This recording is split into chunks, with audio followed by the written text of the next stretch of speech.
नमस्कार, मैं रचना शर्मा चढ़ती कला डैम टीवी देख रहे हैं सभी दर्शकों का स्वागत करती हूं। आप देख रहे हैं हरियाणा के समाचार। समाचारों की शुरुआत से पहले एक नजर आज की मुख्य सुर्खियों पर।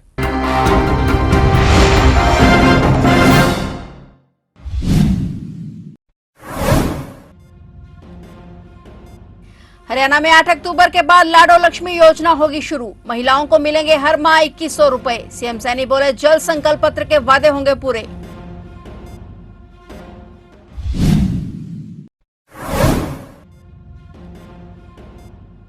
हरियाणा दौरे पर पंजाब के सीएम भगवंत मान, रेवाड़ी और रोहतक में सीएम मान का रोड शो। पंजाब के सीएम मान ने हरियाणा में संभाली प्रचार की कमान।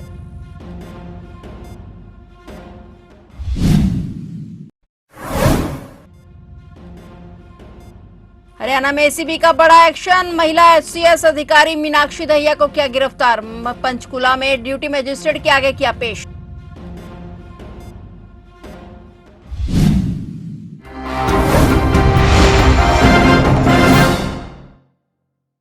और अब समाचार विस्तार से। हरियाणा में कुरुक्षेत्र में शाहबाद विधानसभा से भाजपा प्रत्याशी सुभाष कलसाना के समर्थन में आयोजित नॉन स्टॉप विकास भाजपा पर विश्वास जन आशीर्वाद रैली में मुख्यमंत्री नायब सिंह सैनी ने कहा कि 8 अक्टूबर के बाद लाडो लक्ष्मी योजना के तहत भाजपा सरकार हरियाणा की महिलाओं को 2100 रुपए देगी। उन्होंने कहा कि आयुष्मान योजना के तहत प्रदेश के लोगों को 10 लाख रुपए तक का मुफ्त इलाज की सुविधा भी मिलनी शुरू हो जाएगी। सीएम सैनी ने कहा कि भाजपा के संकल्प पत्र में लिखी सभी बातों को 8 अक्टूबर के बाद पूरा किया जाएगा। सीएम सैनी ने विपक्षी पार्टियों पर भी हमला बोला। उन्होंने कहा कि विपक्ष के लोग गुमराह करने की राजनीति करते हैं, जबकि हमने काम करके दिखाए हैं। जन आशीर्वाद रैली में मुख्यमंत्री नायब सिंह सैनी ने भाजपा को एक बार फिर से आशीर्वाद देने की अपील की।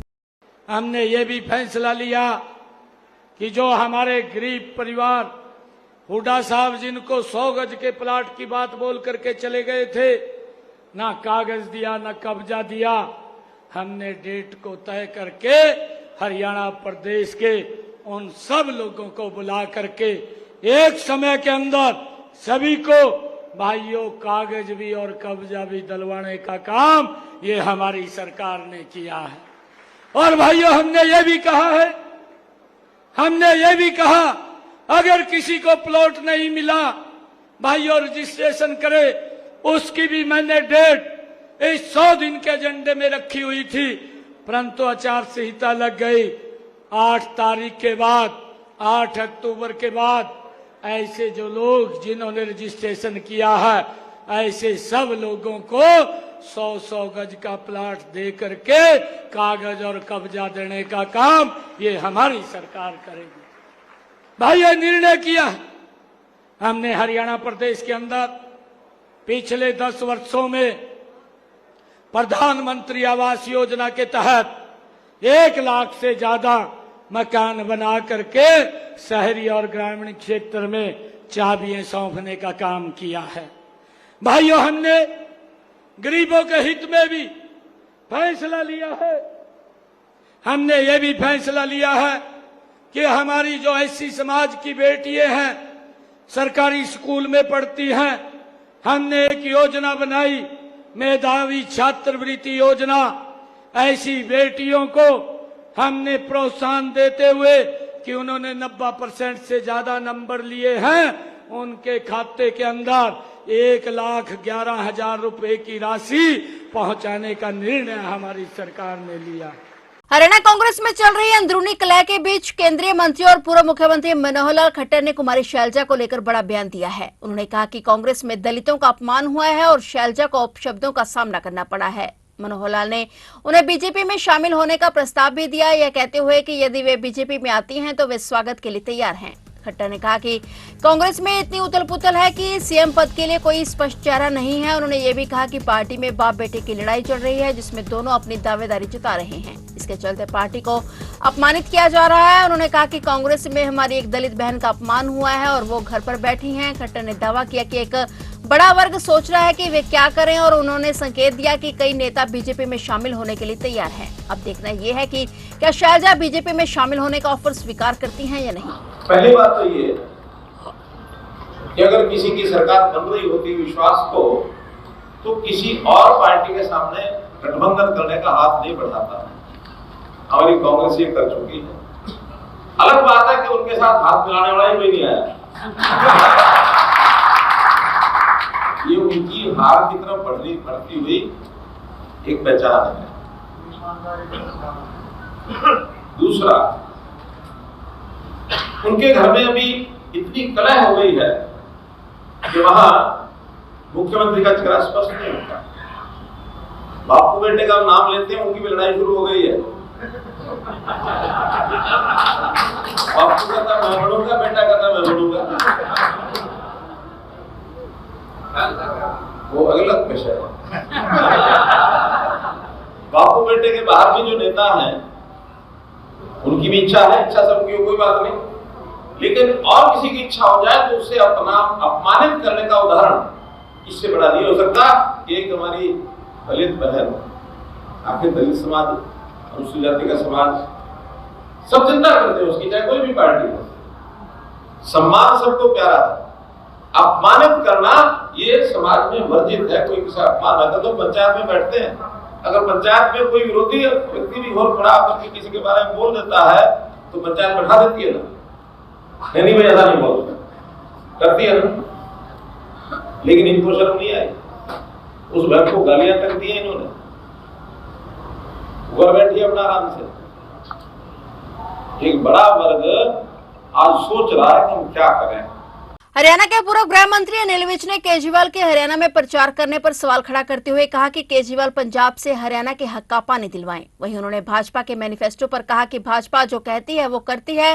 विज मीडिया कर्मियों के सवालों का जवाब दे रहे थे। इस दौरान उन्होंने आम आदमी पार्टी को निशाना बनाया। उन्होंने कहा कि केजरीवाल जी लोगों को क्या ऑफर देंगे। सबसे पहले पंजाब में आम आदमी पार्टी की सरकार है तो वे सबसे पहले हमें हरियाणा का पानी दिलवाएं और फिर वोट की बात करें। और वहीं उन्होंने कहा कि आम आदमी पार्टी का दिल्ली में जन्म हुआ था और आप दिल्ली में लोकसभा की सारी सीटें हारी है और आपका दीपक अब बुझ चुका है और आम आदमी पार्टी हरियाणा में आकर क्या उजाला करेगी। इस दौरान विज ने कांग्रेस पर भी जुबानी हमला किया। केजरीवाल जी क्या लोगों को आकर देंगे।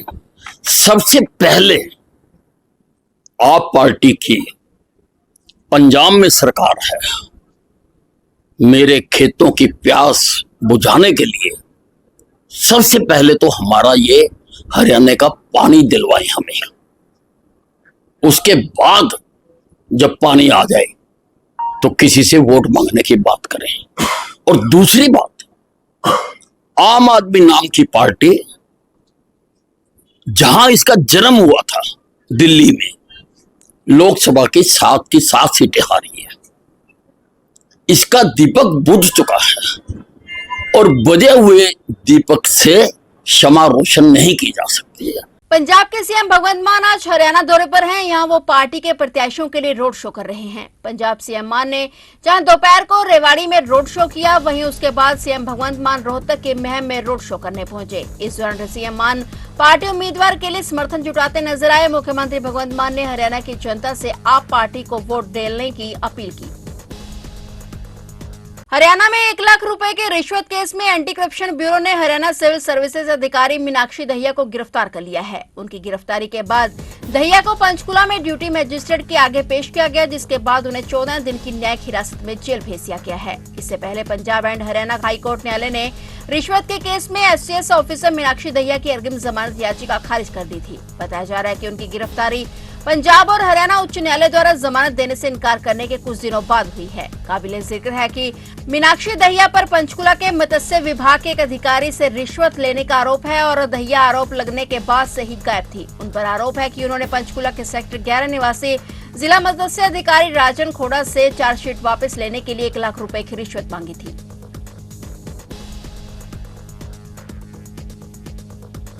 जैसे जैसे चुनाव की तारीख नजदीक आ रही है, वैसे सियासी पार्टियों ने प्रचार अभियान को तेज कर दिया है। इसी कड़ी में इंडियन नेशनल लोकदल के सबसे बड़े स्टार प्रचारक पूर्व मुख्यमंत्री ओम प्रकाश चौटाला की आमद भी होने जा रही है। इसी कड़ी में इंडियन नेशनल लोकदल के सबसे बड़े स्टार प्रचारक पूर्व मुख्यमंत्री ओम प्रकाश चौटाला की आमद भी होने जा रही है। लंबे समय से सक्रिय राजनीति से दूर रहे नजर आने वाले और चौटाला अब बहुत जल्द इनेलो बसपा गठबंधन की रैलियों में नजर आएंगे। इसकी पुष्टि उनके बेटे और पार्टी के प्रधान महासचिव अभय सिंह चौटाला ने की है। अभय चौटाला ने कहा कि 25 सितंबर को प्रदेश में बड़ा बदलाव होगा और ताऊ देवीलाल की जयंती पर उचाना में होने वाली रैली को पूर्व मुख्यमंत्री ओम प्रकाश चौटाला संबोधित करेंगे। उन्होंने कहा कि प्रदेश में इस वक्त इनेलो बसपा गठबंधन की लहर चल रही है और लोग ओम प्रकाश चौटाला को सजा दिलवाने वालों को सत्ता के नजदीक नहीं लगने देंगे। हरियाणा में विधानसभा चुनावों के दौरान अपराधियों का बोलबाला है। बीते एक सप्ताह के अंदर हरियाणा में 2 गैंगवार की घटनाएं हो चुकी हैं। इसी बीच आज कालका से कांग्रेस प्रत्याशी प्रदीप चौधरी के काफिले पर भी फायरिंग हुई है, जिसमें 2 समर्थकों को गोली लगी है। जानकारी के मुताबिक कालका विधानसभा क्षेत्र में रायपुर रानी के पास भरोली गांव से प्रदीप चौधरी का काफिला गुजर रहा था। इस दौरान काफिले पर फायरिंग हुई और इस गोलीबारी में कांग्रेस प्रत्याशी प्रदीप चौधरी सुरक्षित हैं। हालांकि उनके 2 समर्थकों को गोली लगी है। एक समर्थक की उंगली में गोली लगी और वहीं दूसरे को सीने में गोली लगी है, जिसका नाम गोल्डी खेड़ी बताया जा रहा है। और गोल्डी खेड़ी कांग्रेस प्रत्याशी का समर्थक है। उसको 2 गोलियां लगी हैं और हालत गंभीर होने के चलते उसे चंडीगढ़ पीजीआई इलाज के लिए रेफर किया गया है। सूचना के बाद मौके पर पुलिस पहुंचकर मामले की छानबीन में जुट गई है और वहीं घटना के बाद प्रदीप चौधरी ने चुनाव प्रचार संबंधित सभी कार्यक्रम रद्द कर दिए और चंडीगढ़ पीजीआई पहुंचे।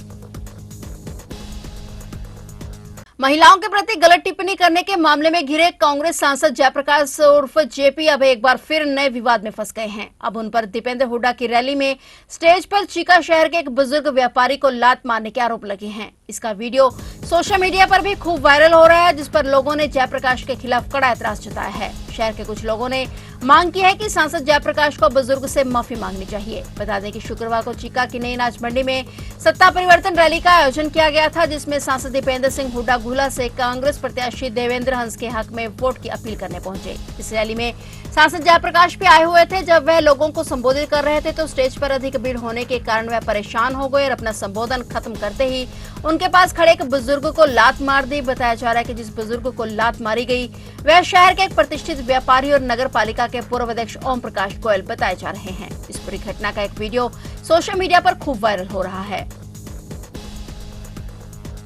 जींद जिले की नई अनाज मंडी में पिछले लगभग 15 दिनों से खरीफ फसल नरमा किस्म की कपास की आवक शुरू हो चुकी है और अब तक लगभग यहां 100 से 150 क्विंटल कपास की भी आवक हुई है, जो सरकार द्वारा निर्धारित एमएसपी से काफी कम, लगभग 6,145 रुपए से 6,725 रुपए प्रति क्विंटल के ऊंचे भावों पर मंडी में बिक रही है। यहाँ की नई अनाज मंडी में लगभग 10 से 15 क्विंटल कपास की आवक हुई है। अनाज मंडी में जहाँ खरीफ फसल कपास का आगमन हो चुका है, वहीं इसके साथ ही लगातार पिछली रबी फसल सरसों और गेहूं की आवक भी रुकने का नाम नहीं ले रही और थोड़ी थोड़ी मात्रा में लगातार यहां इसकी धीमी आवक बनी हुई है।